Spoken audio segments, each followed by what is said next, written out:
Bonjour à tous, on va parler aujourd'hui d'un sujet qui, à juste titre, en inquiète plus d'un, les fissures dans une maison. Alors, est-ce que c'est juste le signe que le bâtiment travaille un peu, ou est-ce que c'est l'alerte d'un problème beaucoup plus sérieux? L'idée, c'est de démêler tout ça pour y voir plus clair. Voilà la question que tout le monde se pose.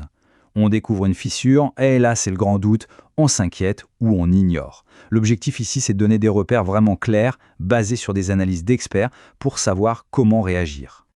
Avant toute chose, il faut bien comprendre qu'une fissure, ce n'est pas juste un truc moche sur un mur. Non, c'est une vraie rupture physique. C'est le matériau lui-même qui nous dit que la tension est devenue trop forte pour lui.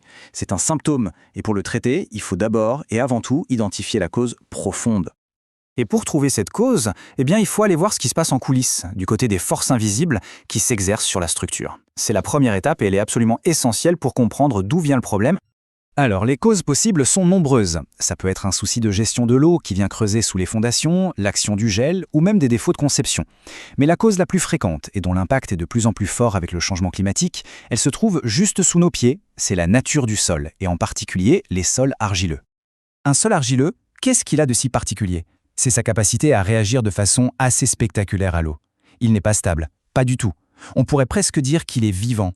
Et ces mouvements peuvent avoir des conséquences directes sur tout ce qui est construit dessus. L'image de l'éponge est vraiment parfaite pour visualiser le phénomène. En période de sécheresse, le sol argileux se contracte, il perd du volume. Puis, dès qu'il pleut, hop, il se gorge d'eau et il gonfle. Ces cycles de retrait et de gonflement, ça exerce des pressions énormes et pas du tout uniformes sur les fondations de la maison, qui, à force, finissent par bouger. Et l'ampleur du problème est considérable. On parle de 10 millions de maisons exposées à ce risque rien qu'en France. C'est colossal. Et avec le réchauffement climatique qui intensifie les sécheresses, ce chiffre ne fait qu'augmenter. Ce n'est pas un problème stable, il est en pleine expansion. Bon, après les causes, on passe à la pratique. Comment on fait pour lire une fissure? Comment on arrive à distinguer le petit bobo sans conséquence du véritable signal d'alarme? C'est tout l'enjeu de cette deuxième partie. La première distinction à faire, et c'est la plus importante, c'est celle-ci.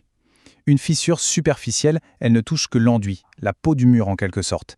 Il faut la garder à l'œil bien sûr, car l'eau peut s'y infiltrer, mais une fissure structurelle, elle traverse l'enduit et la maçonnerie. Le mur lui-même est touché. Et là, le diagnostic change complètement de dimension. Alors comment on reconnaît un problème structurel? Certains indices ne trompent pas. Une fissure en forme d'escalier qui suit les joints des parpaings, c'est un grand classique. Des portes et des fenêtres qui tout d'un coup se mettent à coincer, ça indique que le bâtiment est en train de se déformer. Et enfin, un plancher qui s'affaisse est un autre signal d'alarme très clair. L'emplacement et l'orientation de la fissure sont des indices précieux.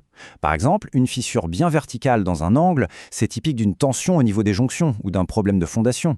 Chaque fissure en fait raconte une histoire sur les contraintes que la maison est en train de subir. La largeur, c'est aussi un critère clé. En dessous de 0,2 mm, c'est une micro-fissure, souvent superficielle. Entre 0,2 et 2 mm, on parle d'une fissure.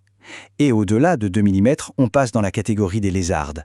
Une lézarde qui traverse toute l'épaisseur du mur, là c'est un signe de désordre structurel majeur, il n'y a pas de doute. Une fissure structurelle n'est jamais un problème isolé. C'est en fait une porte d'entrée vers une série de conséquences qui vont bien au-delà de ce que l'on voit à l'œil nu. Le premier impact, il est direct et il est financier. Une maison qui a des fissures structurelles, c'est une maison qui subit une décote quasi systématique.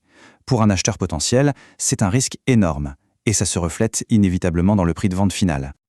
Mais la perte de valeur, ce n'est que la partie visible de l'iceberg. Une fissure, c'est une autoroute pour l'humidité. Elle s'infiltre, elle dégrade les matériaux, elle peut causer des moisissures. Et bien sûr, une fissure active aujourd'hui sera probablement plus grave demain. Le vrai danger, c'est de laisser le problème s'aggraver en silence. Face à ce constat, on comprend bien que l'inaction n'est pas une option.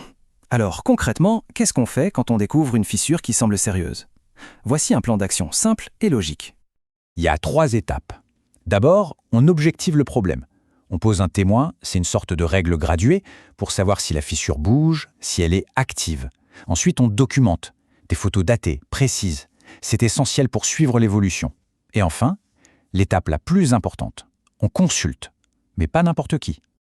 C'est le point crucial, le choix d'un expert indépendant. Pourquoi?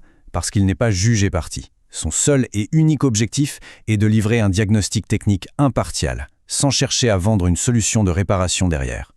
C'est la meilleure garantie pour obtenir un avis objectif, fondé sur des faits et pour prendre la bonne décision. Finalement, une fissure, c'est un message. C'est la structure qui communique un stress, un déséquilibre. L'ignorer, c'est risquer de voir un petit problème se transformer en un chantier coûteux et complexe. L'écouter, c'est agir en propriétaire averti. La vraie question, ce n'est donc pas de savoir si une maison parle, mais si l'on est prêt à entendre ce qu'elle a à dire.